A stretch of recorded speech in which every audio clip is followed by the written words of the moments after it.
નમસ્કાર વિદ્યાર્થી મિત્રો, તપોન ગ્રુપ ઓફ સ્કૂલ સંચાલિત આપણી યુટ્યુબ ચેનલ તપોન સાયન્સ એકેડમીમાં હું શિલ્પા મેમ આપ સર્વે વિદ્યાર્થીઓનું હાર્દિક સ્વાગત કરું છું. JEE NEET 11 science chemistry chapter chemical bonding. ચાલો, લાસ્ટ વિડીયો લેક્ચરમાં આપણે હાઇડ્રોજન બોન્ડિંગ છે સ્ટડી કર્યું હતું, બરાબર. હવે આ વિડીયો લેક્ચરની અંદર આપણે હાઇડ્રોજન બોન્ડ જે છે એની ઇફેક્ટ જોશું. લાઈક ઘણા બધા કમ્પાઉન્ડ જે છે મોસ્ટ, બરાબર, એમાં તમે જોઈ શકો કે એની જે ફિઝિકલ પ્રોપર્ટીઝ છે, ગુજરાતીમાં ભૌતિક ગુણધર્મો જે છે એના ઉપર હાઇડ્રોજન બંધ, ખાસ કરીને આંતરઆણ્વીય હાઇડ્રોજન બંધ જે છે એના કારણે ઇફેક્ટ જોવા મળે છે. મતલબ કેટલાક ભૌતિક ગુણધર્મો જે છે, બરાબર, એ આંતરઆણ્વીય હાઇડ્રોજન બંધ જો કોઈ સંયોજનમાં રચાતો હોય, બરાબર, તો એ જે ભૌતિક ગુણધર્મો છે એમાં વધારો થતો જોવા મળશે. જેમ કે ગલનબિંદુ, ઉત્કલન બિંદુ. હવે બધાને ખબર છે કે ગલનબિંદુ અને ઉત્કલન બિંદુનો મતલબ શું થાય. ગલનબિંદુનો મતલબ થશે કે માનો કે કોઈ ઘન પદાર્થ છે, બરાબર, એને આપણે પ્રવાહીમાં કન્વર્ટ કરવો છે, તો આપણે શું કરશું કે ઘન પદાર્થમાં અણુઓ જે છે એની વચ્ચે જે એટ્રેક્શન ફોર્સીસ છે, વાન્ડરવાલ્સ એટ્રેક્શન ફોર્સ છે, એકદમ નોર્મલ છે, સાર્વત્રિક છે, એ બધે જોવા મળે, બરાબર. તો એ જે એટ્રેક્શન ફોર્સીસ છે એને આપણે બ્રેક કરવાના છે અને એની ફિઝિકલ સ્ટેટ એટલે કે ભૌતિક સ્થિતિને બદલી નાખવાની છે, અને એ કોઈ ચોક્કસ તાપમાને થતી જોવા મળશે. એ તાપમાનને એનું ગલનબિંદુ કહેવાય. એ જ રીતે ઉત્કલન બિંદુ, બરાબર. માનો કે કોઈ પ્રવાહી છે, મતલબ સંયોજન છે, લિક્વિડ ફોર્મમાં છે, બરાબર. એ લિક્વિડ ફોર્મમાં રહેલા સંયોજનના અણુઓ વચ્ચે ચોક્કસ પ્રકારના એટ્રેક્શન ફોર્સીસ હશે. હવે આપણે એવું ઈચ્છીએ છીએ કે એ વાયુ સ્વરૂપમાં કન્વર્ટ થાય, તો આપણે શું કરવું પડશે કે પ્રવાહી અવસ્થામાં અણુઓ વચ્ચે જે એટ્રેક્શન ફોર્સીસ છે એને આપણે બ્રેક કરવા પડશે અને એને ગેસિયસ સ્ટેટમાં લાવવું પડે, અને એ પણ કોઈ ચોક્કસ તાપમાનની કન્ડિશનમાં શક્ય બનશે. તો એ જે તાપમાન છે એને જે તે સંયોજનનું ઉત્કલન બિંદુ કહેવાય, બરાબર. ચાલો, તો એ ગલન બિંદુ અને ઉત્કલન બિંદુની ખાલી ડેફિનેશન આપી. એવા બીજા ઘણા બધા ગુણધર્મો છે, જેમ કે સ્નિગ્ધતા છે, પૃષ્ઠતાણ છે, બરાબર. ત્યાર પછી દ્રાવ્યતા છે, અવસ્થા, પદાર્થની અવસ્થા છે, અણુભાર છે. આ બધી જે પ્રોપર્ટીઝ છે, ફિઝિકલ ગુણધર્મો, બરાબર, ભૌતિક ગુણધર્મો, એ ગુણધર્મો ઉપર આંતરઆણ્વીય હાઇડ્રોજન બંધની ચોક્કસથી અસર થશે, બરાબર. ચાલો જોઈએ એમાં કયા કયા ગુણધર્મો છે, પહેલાં એ કહી દઉં. ફર્સ્ટ વન આવશે ગલનબિંદુ અને ઉત્કલન બિંદુ, બીજું છે અણુભાર, ત્યાર પછી પદાર્થની અવસ્થા, ભૌતિક સ્થિતિ, સ્નિગ્ધતા, બરાબર, મતલબ ચિકાશપણું છે, પછી પૃષ્ઠતાણ છે, અને દ્રાવ્યતા, કે કોઈ પણ ચોક્કસ સોલ્વન્ટમાં એની જે દ્રાવ્યતા હોય એના ઉપર પણ આંતરઆણ્વીય હાઇડ્રોજન બંધની અસર થશે, બરાબર. ચાલો, હવે એમાં આપણે શરૂઆત કરીએ ઉદાહરણો જોવાની. જેમ કે પહેલા નંબરનું ઉદાહરણ આપણે લઈશું boiling point and melting point. મેં શોર્ટમાં લખેલું છે, બરાબર. ચાલો જો કન્ડિશન કેવી હોય એ સાંભળજો કે બોઇલિંગ પોઈન્ટ અને melting point proportional to molecular mass હોય. આ મેઇન જે મેઇન એને શું કહી શકાય, આધાર જે છે, ફેક્ટર છે બોઇલિંગ પોઈન્ટ અને મેલ્ટિંગ પોઈન્ટનો, એ મોલેક્યુલર માસ ઉપર હોય છે. પણ એના સિવાય બીજી કઈ વસ્તુ છે જે ઇફેક્ટ કરશે, કયું ફેક્ટર છે જે અસર કરશે પદાર્થના બોઇલિંગ પોઈન્ટ અને મેલ્ટિંગ પોઈન્ટ ઉપર, તો એ આવશે હાઇડ્રોજન બોન્ડ. તો હું કહી શકું પ્રપોર્શનલ ટુ હાઇડ્રોજન બંધની સંખ્યા, બરાબર. એટલે ખાસ કરીને કયો હાઇડ્રોજન બંધ, તો આંતરઆણ્વીય હાઇડ્રોજન બંધ, આંતરઆણ્વીય હાઇડ્રોજન બંધની સંખ્યા. રેડી? ચાલો ઉદાહરણ જોઈએ આપણે. ફરી પાછું boiling point, melting point, hydrogen bond જો હોય આંતરઆણ્વીય તો વધશે, નહીં તો ડિપેન્ડ કરશે મોલેક્યુલર માસ ઉપર. ઓકે, ચાલો ફર્સ્ટ એક્ઝામ્પલ છે water molecule, hydrogen fluoride, ammonia. હવે આ ત્રણેય એવા ઉદાહરણ છે આપણી સામે કે જેમાં ત્રણેયમાં હાઇડ્રોજન બોન્ડ ફોર્મેશન પોસિબલ છે. રેડી? તો ચેક કરીએ આપણે. હવે કન્ડિશન કેવી થશે કે પાણી જે છે ને એ પાણીમાં મેક્સિમમ હાઇડ્રોજન બોન્ડ ફોર્મેશન થાય. રેડી? એટલે કન્ડિશન એવી કે H2Oમાં હાઇડ્રોજન બોન્ડ બને, HFમાં બને, એમોનિયામાં પણ બનશે. પણ પાછો સ્ટ્રોંગનેસ જોવાની ને હાઇડ્રોજન બોન્ડની સ્ટ્રોંગનેસ જોવાની.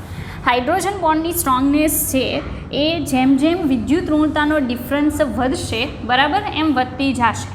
એટલે હાઇડ્રોજન બંધ એમાં પ્રબળ હશે કે જેમાં બે પરમાણુઓ વચ્ચે વિદ્યુત ઋણતાનો ડિફરન્સ ઊંચો હોય. એક પરમાણુ તો હાઇડ્રોજન હશે અને બીજો પરમાણુ ઓક્સિજન હોઈ શકે, નાઇટ્રોજન હોઈ શકે ઓર ફ્લોરિન હોઈ શકે. જેમ વિદ્યુત ઋણતાનો ડિફરન્સ વધશે એમ હાઇડ્રોજન બોન્ડની પ્રબળતા વધતી જશે. બરાબર. ચાલો તો આપણે એમ કહી શકીએ સૌથી સ્ટ્રોંગ હાઇડ્રોજન બોન્ડ HFમાં છે.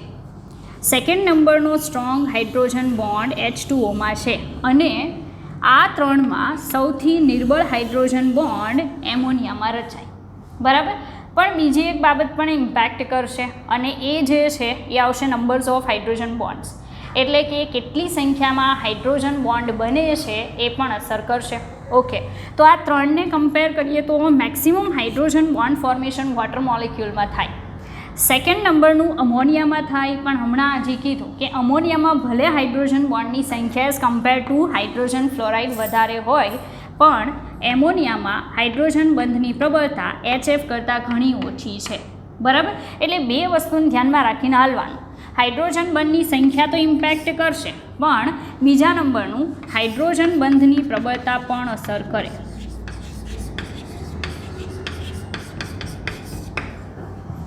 બરાબર. તો એના બેઝ ઉપર જો ફર્સ્ટ એક્ઝામ્પલમાં મારે મેલ્ટિંગ પોઈન્ટ અને બોઇલિંગ પોઈન્ટ છે એનો ક્રમ આપવો હોય, બરાબર, તો પહેલા નંબર ઉપર વોટર મોલિક્યુલ રહેશે, કારણ કે HF કરતાં ભલે નિર્બળ હાઇડ્રોજન બોન્ડ ફોર્મ થાય પણ એના કરતાં સંખ્યા વધારે છે. બરાબર.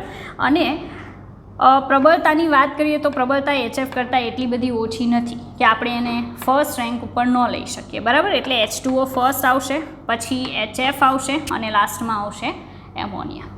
આગળ વધીએ. સેકન્ડ છે વોટર મોલિક્યુલ, ત્યાર પછી છે આલ્કોહોલ અને લાસ્ટ વન છે ઇથર. બરાબર. પહેલું પાણી છે, બીજું મિથેનોલ છે, ત્રીજું ઇથર છે. હવે હાઇડ્રોજન બોન્ડ ફોર્મેશનની વાત કરું તો વોટરમાં મેક્સિમમ હાઇડ્રોજન બોન્ડ ફોર્મેશન થશે. સેકન્ડ, આલ્કોહોલ જે છે એમાં એના કરતાં ઓછી સંખ્યામાં હાઇડ્રોજન બોન્ડ ફોર્મ થાય, ઇથરમાં પોસિબલ નથી. બરાબર.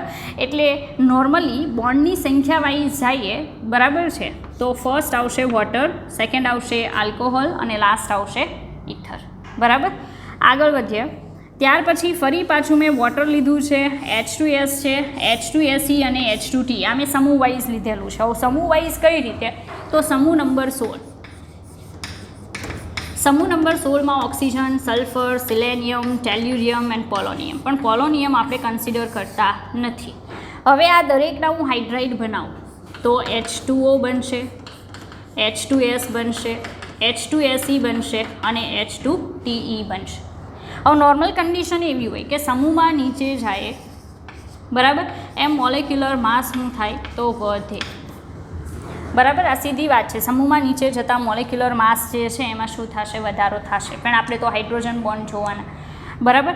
તો હાઇડ્રોજન બોન્ડની વાત કરવી તો હાઇડ્રોજન બોન્ડ વોટર મોલેક્યુલમાં પોસિબલ છે, બાકીના એક પણમાં હાઇડ્રોજન બોન્ડ બને નહીં.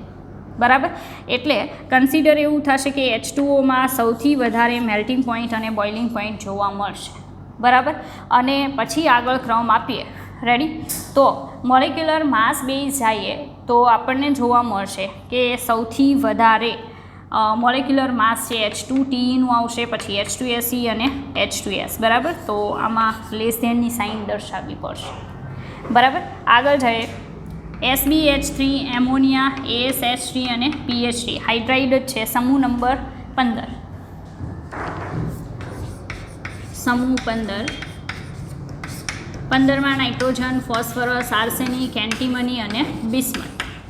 રેડી. હવે આના હાઇડ્રાઇડ બનાવવી તો હાઇડ્રાઇડ આવા બને NH3, PH3, ASH3 અને SbH3. BiH3 બને પણ આપણે એને ઉદાહરણમાં લીધું નથી. બરાબર. તો આપણે એ સમૂહના આટલા જે હાઇડ્રાઇડ સંયોજનો છે એના બોઇલિંગ પોઈન્ટ અને મેલ્ટિંગ પોઈન્ટ જે છે એને કમ્પેર કરવાના છે. હવે પહેલું તો આપણે મોલેક્યુલર માસને કન્સિડર કરીએ તો સમૂહમાં નીચે જાવ એમ મોલેક્યુલર માસ વધે. તો મોલેક્યુલર માસ વધવાની સાથે હાઇડ્રાઇડ છે એના મેલ્ટિંગ પોઈન્ટ અને બોઇલિંગ પોઈન્ટ શું થાય? વધે. પણ એમોનિયા છે એમાં કયો બોન્ડ રચાય છે? હાઇડ્રોજન બંધ, જે બાકીના એક પણમાં પોસિબલ નથી. એટલે પહેલા નંબરે SbH3 જ આવશે, પણ તરત જ સેકન્ડ રેન્ક ઉપર ASH3 આવવાની જગ્યાએ કોણ આવશે? એમોનિયા. કારણ કે એમાં હાઇડ્રોજન બંધ રચાય છે અને હાઇડ્રોજન બંધ રચાવાના કારણે એનું મેલ્ટિંગ પોઈન્ટ અને બોઇલિંગ પોઈન્ટ PH3 અને ASH3 ને ઓવરટેક કરી અને સેકન્ડ રેન્ક પર આવશે, બરાબર. તો ક્રમ જે છે એ ક્રમ આવો રહેશે, જે આપણે ઉપર દર્શાવ્યું છે એના જેવું તમને આમાં જોવા મળશે. ઓકે, આગળ જોઈએ. નવું ઉદાહરણ છે HF, HI, HBr અને HCl. આ પણ સમૂહ વાઇઝ જ છે, બરાબર છે. સમૂહમાં સમૂહ નંબર 17, સમૂહ નંબર 17 ના એલિમેન્ટ્સ છે ફ્લોરિન, ક્લોરિન, બ્રોમિન, આયોડિન, એસ્ટેટાઇન. પણ એસ્ટેટાઇન આપણે ધ્યાનમાં લેતા નથી, રેડિયો સક્રિય છે, બિલકુલ ધ્યાનમાં નથી લેવાનું, બરાબર. આના ફ્લોરાઇડ અલા હાઇડ્રાઇડ બનાવીએ તો HF આવશે, HCl આવશે, HBr આવશે અને HI આવશે. સમૂહમાં નીચે જાઓ, મોલેક્યુલર માસ વધે તો મોલેક્યુલર માસના સમપ્રમાણમાં મેલ્ટિંગ પોઈન્ટ અને બોઇલિંગ પોઈન્ટ હોય, એટલે નોર્મલી વધારો થવો જોઈએ, પણ તેમ છતાંય મેં ફર્સ્ટ રાખેલું છે HFને. એનું રીઝન છે hydrogen bond. Hydrogen bond formation HFમાં પોસિબલ છે, બાકીના એક પણમાં પોસિબલ નથી. એટલે પહેલાં hydrogen bond wise HF first આવશે અને પછી આપણે સિરીઝમાં એટલે સમૂહમાં આઈને ફર્સ્ટ લેવો પડશે, કેમ કે મોલેક્યુલર માસ એનું બધા કરતાં વધારે છે, બરાબર. તો ગ્રેટર ધેનની સાઇન આવશે. રેડી. તો આજે તમે જુઓ છો એ હાઇડ્રોજન બોન્ડ છે, એની પ્રબળતા, એની સંખ્યા, બરાબર છે. એની ઇફેક્ટ જે છે એ ફિઝિકલ પ્રોપર્ટીઝ ઉપર જે થાય એમાંનું ખાલી આપણે હજી પહેલું જોયું છે, ગલન બિંદુ અને ઉત્કલન બિંદુ ઉપર હાઇડ્રોજન બોન્ડ ફોર્મેશનની ઇફેક્ટ, બરાબર. ઓકે, ચાલો આગળ જોઈએ સેકન્ડ પ્રોપર્ટી. સેકન્ડ નંબરનો ગુણધર્મ જે છે એ આવશે અણુભાર, બરાબર છે. અણુભાર જે છે એમાં કઈ રીતે હાઇડ્રોજન બોન્ડ ફોર્મેશન ઇફેક્ટ કરશે. રેડી. ચાલો, તો સેકન્ડ નંબરનું આપણે જોશું અણુભાર. આ ઇમ્પોર્ટન્ટ છે, થોડુંક વધારે ધ્યાન આપવું. ઓકે, કઈ રીતે? તો ઘણીવાર એવું બનશે કે ઘણા કેમિકલ જે છે એના મોલેક્યુલર માસ કેલ્ક્યુલેશન વાઇઝ અલગ આવશે અને તમે પ્રેક્ટિકલ કરશો તો પ્રેક્ટિકલ વાઇઝ નોર્મલી તમને મોલેક્યુલર માસ જુદા જોવા મળશે. Like we have one example છે આપણી પાસે, ઠીક છે, acetic acid. Okay, acetic acid છે અને આપણે બેન્ઝીનમાં નાખીએ તો નોર્મલી એનું મોલેક્યુલર માસ જે છે આપણને ડબલ મળે છે, બરાબર. કઈ રીતે? ચાલો જુઓ. તો CH3 C double bond OH, બરાબર. નામ છે એસિટિક એસિડ, કોમન નેમ છે એસિટિક એસિડ. ઓકે, હવે એસિટિક એસિડ જે છે એનું મોલેક્યુલર માસ નોર્મલ કન્ડિશનમાં 60 છે. લાઈક કાર્બન 12 12 દુ 14, બરાબર, 16 દુ 32 32 પ્લસ 14, દેન હાઇડ્રોજન 3 ને 1 4. ઓકે, 4 4 8 9 10 વધી 1 તો 3 4 5 50. It's not possible. 12 દુ 24, બરાબર. ઓકે, અહીંયા 24 આવશે તો 60 થશે મોલેક્યુલર માસ, બરાબર છે, ગ્રામ પર મોલ. ઓકે, આ નોર્મલ કન્ડિશનની વાત છે કે નોર્મલ કન્ડિશનમાં એસિટિક એસિડ છે એનું મોલેક્યુલર માસ છે 60 હોય છે, પણ જ્યારે એસિટિક એસિડને બેન્ઝીન દ્રાવકમાં ઉમેરવામાં આવે, બેન્ઝીન દ્રાવકમાં, બેન્ઝીન એક દ્રાવક છે, બરાબર, ઓર્ગેનિક સોલ્વન્ટ છે, દ્રાવકમાં ઉમેરવામાં આવે ત્યારે તેનું મોલેક્યુલર માસ બમણું થાય છે. મતલબ તમે ત્યારે એનું 60 કન્સિડર કરો તો ઇટ્સ રોંગ, બરાબર, કારણ કે એ 120 થઈ જશે. રીઝન એ છે કે બેન્ઝીનમાં CH3COOH નું ડાયમરાઇઝેશન થાય છે, થાય છે. What is the meaning of dimerization? તો ડાયમરાઇઝેશનનો મતલબ થાય કે દ્વિઆણ્વીકરણ થાય છે. દ્વિઆણ્વીકરણ મતલબ બે અણુ ભેગા થઈ અને એક અણુ તરીકે વર્તે છે.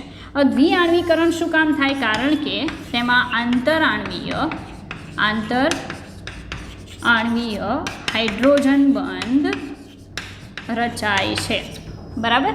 હવે કઈ રીતે રચાતો હશે જોઈએ, ચાલો. તો CH3 C double bond OH. Okay, same અહીંયા આપણે લખશું CH3 OH C double bond O. Okay, now આપણે અહીંયા જોઈ શકીએ કે ઓક્સિજન છે, હાઇડ્રોજન છે, નજીક આવે તો કયો બંધ રચાય? Hydrogen bond. અહીંયા હાઇડ્રોજન છે, ઓક્સિજન છે, કયો બંધ રચાય? Hydrogen bond. તો તમે જોઈ શકો બે અણુ ભેગા થઈ એક અણુનું કામ કરે છે. બેન્ઝીનમાં નાખો ત્યારે તો એનું મોલેક્યુલર માસ ડબલ ગણાશે. મોલેક્યુલર માસ 120 ગ્રામ પર મોલ. બરાબર. તો આ હાઇડ્રોજન બોન્ડ ફોર્મેશનની ઇફેક્ટ છે અણુભાર ઉપર. રેડી? ચાલો સેકન્ડ જોઈ લીધું. થર્ડ વન જોઈશું physical state. Hydrogen bond formation physical state પર મતલબ ગુજરાતીમાં ભૌતિક અવસ્થા પર કઈ રીતે અસર કરે છે. રેડી? ચાલો તો આપણે જોઈશું અવસ્થા, ફિઝિકલ સ્ટેટ. ઓકે. હવે નોર્મલી એક્ઝામ્પલમાં આપણે એમ લઈ શકીએ કે સમૂહ નંબર 16ના જે એલિમેન્ટ છે ઓક્સિજન, સલ્ફર, સિલેનિયમ, ટેલ્યુરિયમ. બરાબર. તો ઓક્સિજન, સલ્ફર, સિલેનિયમ, ટેલ્યુરિયમ જે છે એક જ સમૂહના તત્વો છે. એના હું હાઇડ્રાઇડ સંયોજનો લઈ લઉં. હાઇડ્રાઇડમાં H2O આવશે, H2S આવશે, H2Se આવશે અને H2Te આવશે. બરાબર. તો એક જ સમૂહના એલિમેન્ટ્સ છે, બધાના હાઇડ્રાઇડ કમ્પાઉન્ડ્સ જ છે, તેમ છતાંય H2O જે છે એ લિક્વિડ ફોર્મમાં હોય છે. બરાબર. નીચે જતાં ગેસિયસ ફોર્મ આવશે. બરાબર. ગેસિયસ ફોર્મ જોવા મળશે. તો આવો ફેર શું કામ છે? બરાબર. ફિઝિકલ સ્ટેટમાં ચેન્જ આવવાનું મુખ્ય કારણ છે hydrogen bond formation. Hydrogen bond છે ખાલી વોટર મોલેક્યુલમાં જોવા મળશે, બાકીના એક પણમાં હાઇડ્રોજન બોન્ડ ફોર્મેશન પોસિબલ નથી. એટલે અણુઓ વચ્ચે ખાલી વાન્ડરવાલ્સ પ્રકારનું નબળું એટ્રેક્શન ફોર્સ છે એ જોવા મળે છે, જેના કારણે H2S, H2Te, H2Se જે છે એ બધા ગેસિયસ ફોર્મમાં છે, પણ H2O છે લિક્વિડ ફોર્મમાં છે. હવે વોટર મોલેક્યુલ્સ છે એની વચ્ચે હાઇડ્રોજન બોન્ડ કઈ રીતે બને? તો આપણને ખ્યાલ છે કે HOH. ઓકે. નાવ આ જે છે એ બીજા વોટર મોલેક્યુલના ઓક્સિજન સાથે જોડાશે. ઓકે. સેમ કન્ડિશન આ રીતે જોવા મળશે. એમ તમે બહુ બધા હાઇડ્રોજન બોન્ડ વોટર મોલેક્યુલ્સ જે છે એની વચ્ચે કન્સિડર કરી શકો, જેના કારણે એના અણુઓ છે એની વચ્ચે એટલા એટ્રેક્શન ફોર્સીસ છે કે એનું ગેસિયસ ફોર્મ પોસિબલ નથી નોર્મલ કન્ડિશનમાં. એટલે નોર્મલ કન્ડિશનમાં વોટર જે છે લિક્વિડ છે એ જ સમૂહના અન્ય તત્વો જે છે એના હાઇડ્રાઇડ કમ્પાઉન્ડ્સ છે ગેસિયસ ફોર્મમાં છે. ઓકે. ચાલો આગળ જોઈએ બીજી કઈ કઈ ફિઝિકલ જે પ્રોપર્ટીઝ છે જેના પર હાઇડ્રોજન બોન્ડ ફોર્મેશન ઇફેક્ટ કરી શકે. ગુજરાતીમાં કયા કયા ભૌતિક ગુણધર્મો એવા છે કે જેના ઉપર હાઇડ્રોજન બંધ બનવાની અસર થશે? બરાબર. ચાલો એમાં આપણે કન્સિડર કરીએ છીએ દ્રાવ્યતા. ઓકે. હવે દ્રાવ્યતામાં સોલ્વન્ટ તરીકે વોટર મોલેક્યુલ લઈ અને આપણે દ્રાવ્યતા ચેક કરીએ તો ચોક્કસથી હાઇડ્રોજન બોન્ડ છે એની ઇફેક્ટ થશે. કઈ રીતે? માનો કે હું આલ્કોહોલ લઉં છું, CH3OH. ઓકે. હવે આ જે આલ્કોહોલ છે એને પાણીમાં નાખવું. આ જે છે આપણું દ્રાવ્ય છે અને વોટર જે છે એને આપણે સોલ્વન્ટ તરીકે લઈએ, ગુજરાતીમાં દ્રાવક તરીકે લઈએ. તો આલ્કોહોલ અને વોટર મોલેક્યુલ્સ છે એની વચ્ચે હાઇડ્રોજન બોન્ડ ફોર્મ થશે, જેમ કે CH3OH. બરાબર. અને પાણીનો અણુ જે છે એમાં, તો પાણીના અણુમાં હાઇડ્રોજન, ઓકે, ઓક્સિજન, હાઇડ્રોજન. તો તમે જોઈ શકો કે આલ્કોહોલનો અણુ અને વોટર મોલેક્યુલ વચ્ચે કયો બોન્ડ બને છે? Hydrogen bond. એના કારણે દ્રાવ્યતામાં શું થશે? વધારો. કારણ કે દ્રાવ્યતા પ્રપોર્શનલ ટુ હાઇડ્રોજન બંધનું પ્રમાણ.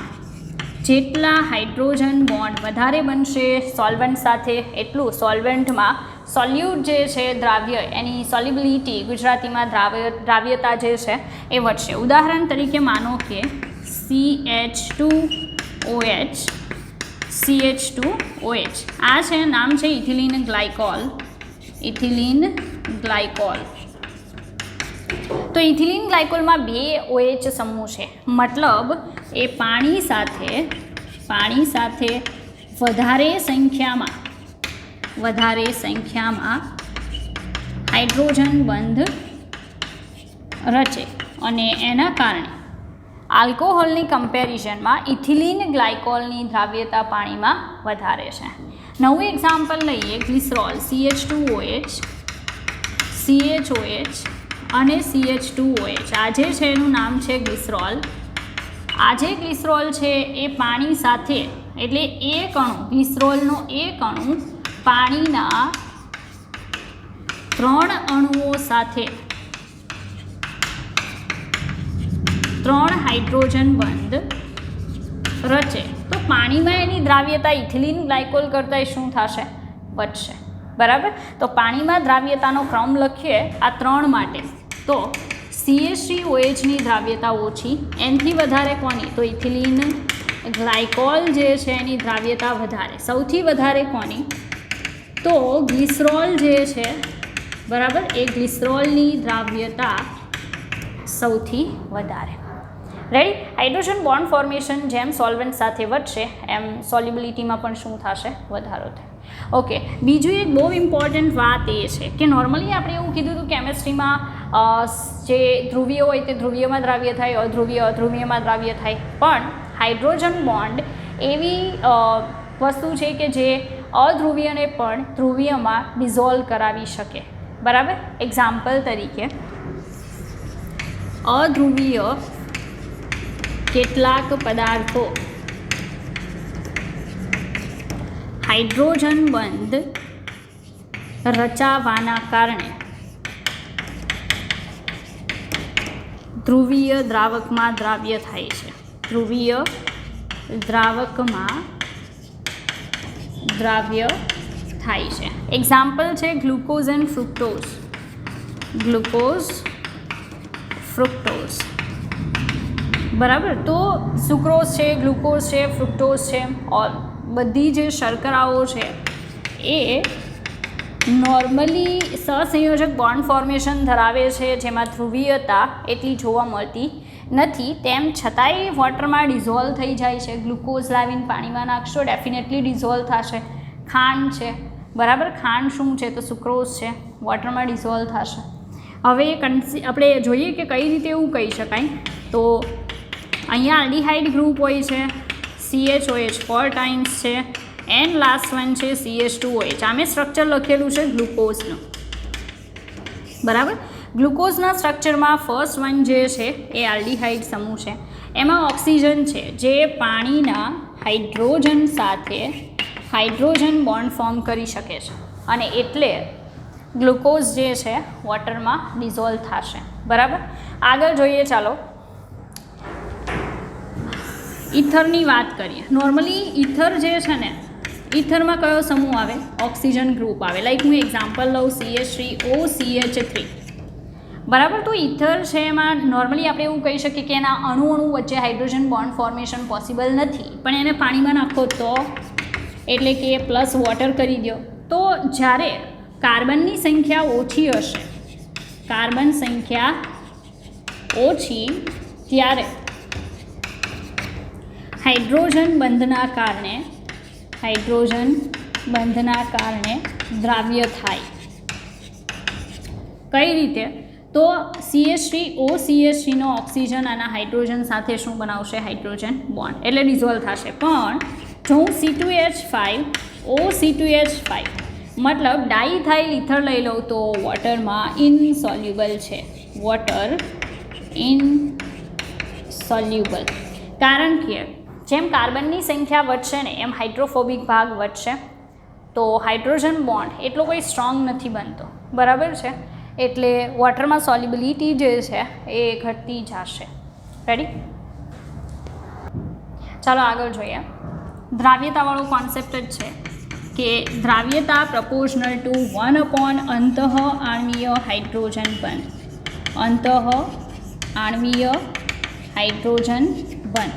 હવે નોર્મલી કેવું થશે કે કોઈ અણુ છે, બરાબર, કોઈ મોલેક્યુલ છે, એ મોલેક્યુલ અંદરને અંદર પોતાના એક પરમાણુનું, મતલબ હાઇડ્રોજન પરમાણુ, જો કોઈ અંદર ઓક્સિજન છે, ફ્લોરિન છે ઓર નાઇટ્રોજન છે તો એની સાથે હાઇડ્રોજન બોન્ડ ફોર્મેશન પહેલેથી જ કરી નાખે. બરાબર. તો એનો હાઇડ્રોજન અને ઓક્સિજન છે વધારે વિદ્યુતઋણ એલિમેન્ટ્સ એ વપરાઈ જશે. તો સોલ્વન્ટ સાથે બિલકુલ હાઇડ્રોજન બોન્ડ ફોર્મ કરવા માટે એ બાકી નથી રહેતા. બરાબર છે. એટલે પાણી સાથે કે સોલ્વન્ટ સાથે હાઇડ્રોજન બોન્ડ ફોર્મ નહીં થઈ શકે જ્યારે અંતઃઆણ્વીય હાઇડ્રોજન બોન્ડ હશે તો દ્રાવ્યતા શું થશે? ઘટે. એટલે આપણે એમ કહી શકીએ કે અણુની અંદર જ અંદર જ હાઇડ્રોજન બંધ રચાઈ જવાથી દ્રાવક સાથે હાઇડ્રોજન બંધ રચવા માટે હાઇડ્રોજન કે વધુ વિદ્યુતઋણ પરમાણુઓ બાકી રહેતા નથી. બરાબર, એટલે દ્રાવકમાં દ્રાવ્યતા ઘટે અથવા ન જોવા મળે એવી કન્ડિશન હોઈ શકે. બરાબર, ચાલો ત્યાર પછી આપણે જોશું સ્નિગ્ધતા. બરાબર, ચાલો તો પ્રોપર્ટી નંબર 5 સ્નિગ્ધતા. બરાબર, હવે સ્નિગ્ધતા એટલે શું? તો ઇંગ્લિશમાં વિસ્કોસિટી કહેવાય. એક્ઝામ્પલ આપું, લાઈક વોટર છે, તો વોટર જે છે એને તમે ટચ કરશો વોટરને તો એ એકદમ એને શું કહેવાય કે ચીકણું નહીં લાગે. બરાબર છે, જો કે એમાં હાઇડ્રોજન બોન્ડ છે. બરાબર, પણ તેમ છતાંય કન્ડિશન એવી રહેશે. એની જગ્યાએ મધ લેવામાં આવે.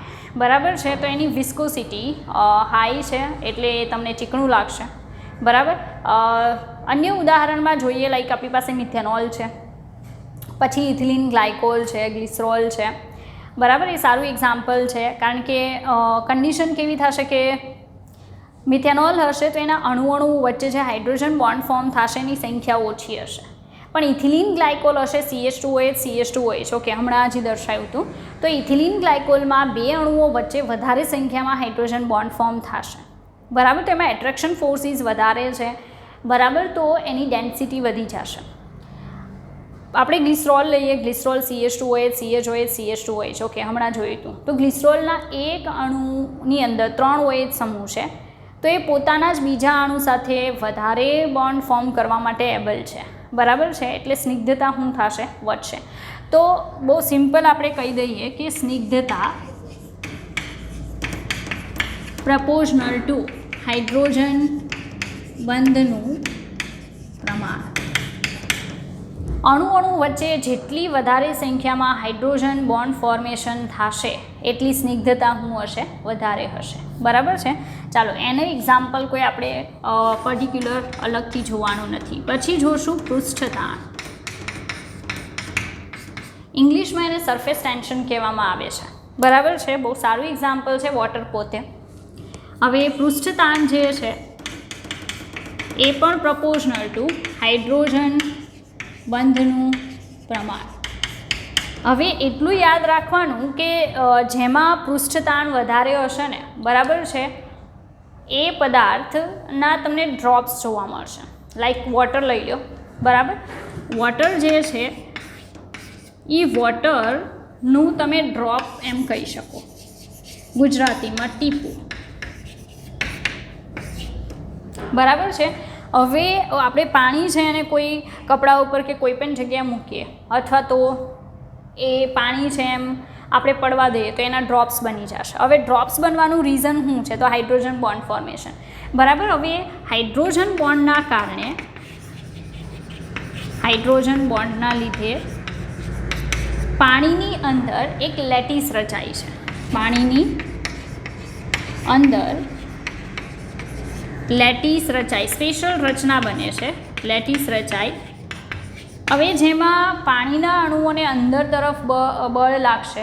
બરાબર છે, બંને બાજુથી બળ લાગશે, પણ ઉપરની જે સરફેસ છે, જે એકદમ ઉપર રહેલા વોટર મોલિક્યુલ્સ છે, એને અંદર તરફ ફોર્સ લાગશે, પણ બહારની સાઈડ બીજા વોટર મોલિક્યુલ્સ નહીં હોવાના કારણે કોઈ ફોર્સ નથી લાગતું ને એમાં પાછું અંદર હાઇડ્રોજન બોન્ડ ફોર્મ થાય છે.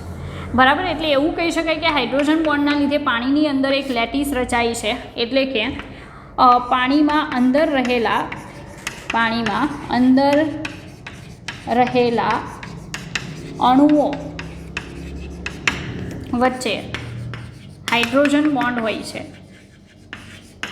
જ્યારે સપાટી પર રહેલા જે અણુઓ છે, તેના બહારના ભાગમાં બહારના ભાગમાં મતલબ સપાટીથી ઉપરનો જે ભાગ છે જ્યાં વોટર મોલિક્યુલ્સ નથી, બરાબર, ભાગમાં હાઇડ્રોજન બંધ બનતા નથી, બરાબર. આથી પૃષ્ઠતાણ લાગે છે, મતલબ અંદર તરફ ફોર્સ લાગે છે. હાઇડ્રોજન બોન્ડ બનવાના કારણે ફોર્સ બહુ સ્ટ્રોંગ હોય છે, બરાબર. તો અંદર તરફ આકર્ષણ બળ લાગે છે, જેના કારણે પાણીના વર્તુળાકાર ટીપાં બને છે,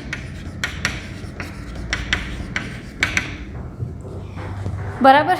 તો પૃષ્ઠતાણ છે, પૃષ્ઠતાણનો મતલબ થશે પૃષ્ઠ એટલે સપાટી થાય, તાણ એટલે એટ્રેક્શન, બરાબર છે, આકર્ષણ, ખેંચાણ. સપાટી ઉપર રહેલા જે વોટર મોલિક્યુલ્સ છે એના પર અંદરની બાજુ રહેલા વોટર મોલિક્યુલ્સ હાઇડ્રોજન બોન્ડ ફોર્મેશનના કારણે એટલું એટ્રેક્શન ફોર્સ લગાવે છે કે સરફેસ રાઉન્ડ શેપમાં જોવા મળે છે, મતલબમાં કે એના આપણને ડ્રોપ્સ જોવા મળે. અને એટલી વસ્તુ ખાસ યાદ રાખવી કે જેમ આંતરાણીય હાઇડ્રોજન બોન્ડ ફોર્મેશનની સંખ્યા વધશે એમ પૃષ્ઠતાણમાં વધારો થશે, બરાબર. ચાલો એક નવો ટૉપિક જોશું, બરાબર છે. બહુ સિમ્પલ છે, આઈ થિંક તમને લોકોને ખ્યાલ છે અને સમજ પણ છે આ ટૉપિકને લઈને, બરાબર, પણ ઇમ્પોર્ટન્ટ છે. આપણે MCQ પણ જોશું, પણ પહેલાં થોડીક સમજ લઈશું. લાઈક આપણે અત્યારે જોઈએ છીએ આંતરાણીય આકર્ષણ બળો, બરાબર છે. અણુ વચ્ચે જે એટ્રેક્શન ફોર્સીસ છે એની વાત છે. અણુ વચ્ચે એટ્રેક્શન ફોર્સીસમાં વાન ડર વાલ્સ એટ્રેક્શન ફોર્સ છે, યુનિવર્સલ છે, સાર્વત્રિક છે, બરાબર છે. તો આ જેટલા પણ ટાઈપ તમને દેખાય છે 5 ટાઈપ્સ, બરાબર, એ કાઇન્ડ ઓફ વાન ડર વાલ ફોર્સ. ઓકે, વાન ડર વાલ ફોર્સ છે કોઈ એક ટાઈપનું નથી, પણ આજે તમે જુઓ છો ને એ બધા મેં કીધું એમ વાન ડર વાલ ફોર્સ છે એના ટાઈપ જ છે. ઓકે, તો નિર્બળ પ્રકારના એટ્રેક્શન ફોર્સીસ છે, પણ તેમ છતાંય તમે ચોક્કસથી ક્રમ આપી શકો, બરાબર. તો હું પહેલાં ક્રમ આપવાનું પ્રિફર કરીશ કારણ કે તમે એને યાદ રાખી શકો, ઇમ્પોર્ટન્ટ છે. ફર્સ્ટ ઓફ ઓલ આપણે નામ જોશું. ફર્સ્ટ વન છે આયન દ્વિધ્રુવ એટ્રેક્શન ફોર્સ, મતલબ કોઈ આયન હશે અને સામે કોઈ દ્વિધ્રુવીય અણુ હશે, એની વચ્ચે એટ્રેક્શન ફોર્સ. સેકન્ડ વન દ્વિધ્રુવ એટ્રેક્શન ફોર્સ, મતલબ કોઈ આયન નથી પણ બે એવા અણુઓ છે કે જે ધ્રુવીય છે, એની mu is not equal to 0 છે, એની વચ્ચે એટ્રેક્શન ફોર્સ. પછી છે આયન અને પ્રેરિત દ્વિધ્રુવ એટ્રેક્શન ફોર્સ, મતલબમાં એક કોઈક આયન હશે અને બીજા નંબરનો એવો અણુ હશે કે જેમાં મ્યુ ઇઝ ઇક્વલ ટુ 0 છે, પણ આ આયનના સંપર્કમાં આવવાથી mu is not equal to 0 થઈ શકે છે. તો એની વચ્ચે જે એટ્રેક્શન ફોર્સ છે એ. ત્યાર પછી પ્રેરિત દ્વિધ્રુવ એટ્રેક્શન ફોર્સ, મતલબ એક દ્વિધ્રુવીય અણુ છે, ઓલરેડી પહેલેથી દ્વિધ્રુવીય છે, અણુ બન્યો તરત જ દ્વિધ્રુવીય છે એવો, અને એની સામે કોઈ એવો અણુ હશે કે જેમાં દ્વિધ્રુવ પહેલેથી છે નહીં, પણ આ દ્વિધ્રુવીય અણુના સંપર્કમાં આવવાથી રચાય છે. ઓકે, એની વચ્ચે એટ્રેક્શન ફોર્સ. લાસ્ટ વન છે લંડન બળ, બરાબર છે, જેને કહેવાય તત્કાલ પ્રેરિત દ્વિધ્રુવ કહી શકો, એન્ડ તત્કાલ પ્રેરિત દ્વિધ્રુવ એટ્રેક્શન ફોર્સ, મતલબ બે એવા અણુઓ છે કે જે બિલકુલ દ્વિધ્રુવીયતા દર્શાવતા નથી, પણ સમહાવ એમાં દ્વિધ્રુવીયતા પ્રોડ્યુસ થાય છે, મતલબ કોઈક રીતે એમાં દ્વિધ્રુવીયતા રચાય છે અને પછી એટ્રેક્શન ફોર્સ થાય, એને લંડન બળ તરીકે ઓળખવામાં આવે છે, જે એકદમ નિર્બળ પ્રકારનું છે. તો પહેલાં હું અહીંયા ક્રમ આપીશ, બરાબર. ચાલો, પહેલા નંબરનું જે છે એટલે આકર્ષણ બળોની પ્રબળતાનો ક્રમ. આકર્ષણ બળોની પ્રબળતાનો ક્રમ. ચાલો, સૌથી વધારે પ્રબળ જે હોય એ આવશે આયન દ્વિધ્રુવ આકર્ષણ બળ, ગ્રેટર ધેન, આ ખાસ યાદ રાખવું, હાઇડ્રોજન બોન્ડ. હાઇડ્રોજન બોન્ડ છે એ કોઈ વાન ડર વાલ્સ એટ્રેક્શન ફોર્સનો ટાઈપ નથી, બરાબર, પણ હું અત્યારે ક્રમ કહું છું એટલે ડેફિનેટલી પ્રિફર કરીશ કે હું એનો યુઝ કરું કે હાઇડ્રોજન બોન્ડ કરતાં એ સ્ટ્રોંગ ફોર્સ છે આયન દ્વિધ્રુવ એટ્રેક્શન ફોર્સ. ત્યાર પછી લાઇનમાં ક્રમ રહેશે, બરાબર. બીજું આવશે દ્વિધ્રુવ આકર્ષણ બળ. દ્વિધ્રુવ આકર્ષણ બળ. ગ્રેટર ધેન ત્રીજું આયન પ્રેરિત દ્વિધ્રુવ એટ્રેક્શન ફોર્સ, આયન પ્રેરિત દ્વિધ્રુવ આકર્ષણ બળ ગ્રેટર ધેન દ્વિધ્રુવ પ્રેરિત દ્વિધ્રુવ એટ્રેક્શન ફોર્સ, દ્વિધ્રુવ પ્રેરિત દ્વિધ્રુવ આકર્ષણ બળ ગ્રેટર ધેન લાસ્ટ વન આવશે લંડન બળ. તો ક્રમ બિલકુલ ભૂલવો નહીં, યાદ રાખવો. ઓકે, ચાલો આગળ જોઈએ. ફર્સ્ટ ટાઈપ હું પ્રિફર કરીશ. પહેલું છે આયન દ્વિધ્રુવ આકર્ષણ બળ. ઓકે, નામ ઉપરથી જ એક્સપ્લેન કરીશ એટલે તમે લોકો સમજી શકો. ચાલો, આયન એટલે માનો કે મારી પાસે NaCl છે. આ કેવું સંયોજન છે? આયનીય સંયોજન છે. ઓકે, હવે એમાં બે આયન છે, એક છે Na+, બીજું છે Cl-. રેડી? બીજું દ્વિધ્રુવીય અણુ કયો લઈ લેવાનો? Water molecule. ચાલે, બરાબર. વોટર મોલેક્યુલમાં ઓક્સિજન, હાઇડ્રોજન, આંશિક નેગેટિવ ચાર્જ, આંશિક પોઝિટિવ ચાર્જ. તો આને ધ્રુવીયતા કહેવાય, કે જેમાં આંશિક પોઝિટિવ નેગેટિવ ચાર્જ હોય એને દ્વિધ્રુવીય અણુ કહેવાય. તો આ દ્વિધ્રુવીય અણુ છે, બરાબર. આ આયન છે.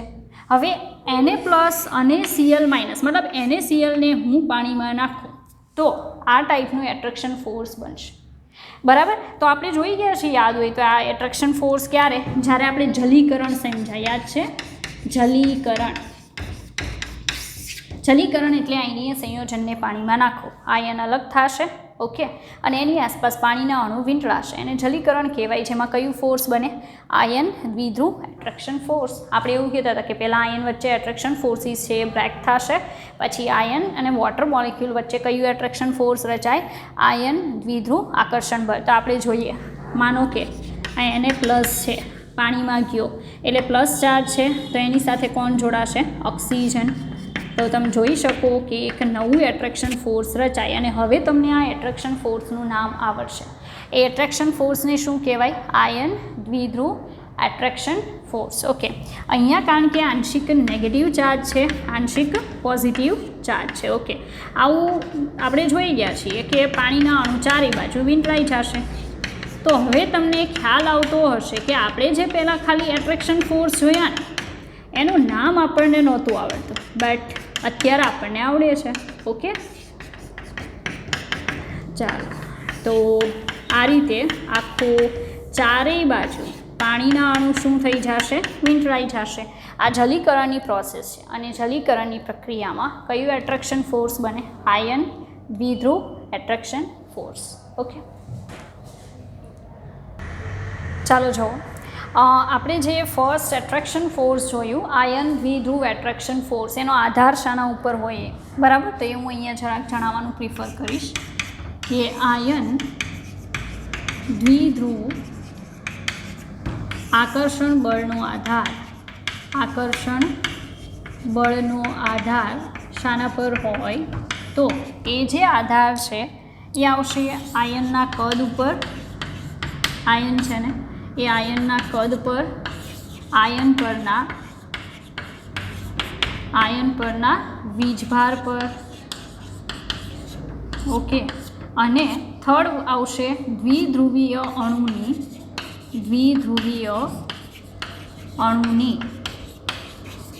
દ્વિધ્રુવીય ચાક માત્રા પર. દ્વિધ્રુવીય ચાક માત્રા મતલબ મ્યુ પર આધાર રાખે છે. ઓકે, ચાલો, તો એ એડ કરી દેવું. સેકન્ડ આપણે જોઈએ. સેકન્ડ નંબરનું આપણે જે જોશું દ્વિધ્રુવ આકર્ષણ બળ. ઓકે, દ્વિધ્રુવ એટ્રેક્શન ફોર્સ. રેડી? આ એમાં જોવા મળે તો આ પણ દ્વિધ્રુવીય છે. μ = 0 વાળો અણુ. દ્વિધ્રુવ μ = 0 વાળું અણુ. દ્વિધ્રુવનો મતલબ એમ કહે છે કાયમી દ્વિધ્રુવીયતા હોવી જોઈએ. કાયમી દ્વિધ્રુવીયતાનો મતલબ સમજમાં આવતો હોવો જોઈએ કે એવો અણુ કે જેમાં અણુ બનો કે તરત જ દ્વિધ્રુવીયતા જોવા મળે છે એને કહેવામાં આવશે કાયમી દ્વિધ્રુવીય અણુ. બરાબર? તો કાયમી દ્વિધ્રુવીય અણુઓ વચ્ચે રચાતું આકર્ષણ બળ. Like we have so many examples. First one, HCl. HCl માં ખબર જ છે કે અણુ બને કે તરત આ બંધનું ઇલેક્ટ્રોન યુગ્મ કોના તરફ ખસેલું રહેશે? Cl. તો આંશિક નેગેટિવ ચાર્જ, આંશિક પોઝિટિવ ચાર્જ. સેમ કન્ડિશન બીજો અણુ લઈ લઈએ, HCl. ઓકે, આંશિક પોઝિટિવ ચાર્જ, આંશિક નેગેટિવ ચાર્જ. ઓકે, આગળ હજી લઈએ HCl, આંશિક પોઝિટિવ ચાર્જ, આંશિક નેગેટિવ. તો અહીંયા આપણે એમ કહી શકીએ કે આ કાયમી દ્વિધ્રુવીય અણુઓ જે છે એકના એક અણુના એના આંશિક નેગેટિવ ચાર્જવાળો પરમાણુ આંશિક પોઝિટિવ ચાર્જવાળા પરમાણુ સાથે જે એટ્રેક્શન બોન્ડથી જોડાય એને કહેવાય દ્વિધ્રુવ એટ્રેક્શન બળ. ઓકે, અહીંયા પણ તમે જોઈ શકો કે Cl માઇનસ છે, H પ્લસ પણ કમ્પ્લીટલી નહીં, આંશિક છે. ઓકે, તો આ કન્ડિશન તમને જોવા મળશે. બરાબર, તો બહુ સિમ્પલ વસ્તુ છે કે કાયમી દ્વિધ્રુવીય અણુઓ વચ્ચે જે એટ્રેક્શન ફોર્સ રચાય, કોની વચ્ચે? એના આંશિક નેગેટિવ, આંશિક પોઝિટિવ જે પરમાણુ છે એની વચ્ચે જે એટ્રેક્શન ફોર્સ બને છે એને કહેવામાં આવશે દ્વિધ્રુવ એટ્રેક્શન ફોર્સ. ઓકે, બીજું છે એ ખાસ ઇમ્પોર્ટન્ટ છે, એને કહેવાય આકર્ષણ ઉર્જા. આ તમારે જેડબલીવાળા માટે ખાસ છે. આકર્ષણ ઉર્જા પ્રપોર્શનલ ટુ 1/r³. બરાબર, આ ખાસ યાદ રાખવું કયામાં આવે છે તો એ આવશે દ્વિધ્રુવ આકર્ષણ બળ. તો એની અંદર જે દ્વિધ્રુવીય અણુ જે છે એની જે આયનીય ત્રિજ્યા હશે, બરાબર, એ જે ત્રિજ્યા છે એના ક્યુબના વ્યસ્ત પ્રમાણમાં આકર્ષણ ઉર્જા હોય છે. આ સ્વીકારવાનું છે અને આપણે બિલકુલ સાબિત નથી કરવાનું, પણ જેડબલીમાં પૂછાઈ શકે, લાઈક જોડકામાં પૂછાય કે 1/r³ એક સાઈડ લખેલું હોય, આ સાઈડ લખેલું હશે આકર્ષણ ઉર્જા ફોર દ્વિધ્રુવ આકર્ષણ બળ. તો તમે કનેક્ટ કરી શકો આકર્ષણ ઉર્જા દ્વિધ્રુવ અણુ વચ્ચેની જે છે એ જે અણુ છે એની જે આણ્વીય ત્રિજ્યા છે, બરાબર છે, એ ત્રિજ્યાના ઘનના વ્યસ્ત પ્રમાણમાં રહેશે. બરાબર, ચાલો, તો આ સેકન્ડ નંબરનું હતું. બાકી રહ્યા જે એટ્રેક્શન ફોર્સિસ એ નેક્સ્ટ વિડીયો લેક્ચરમાં જોઈશું. બરાબર.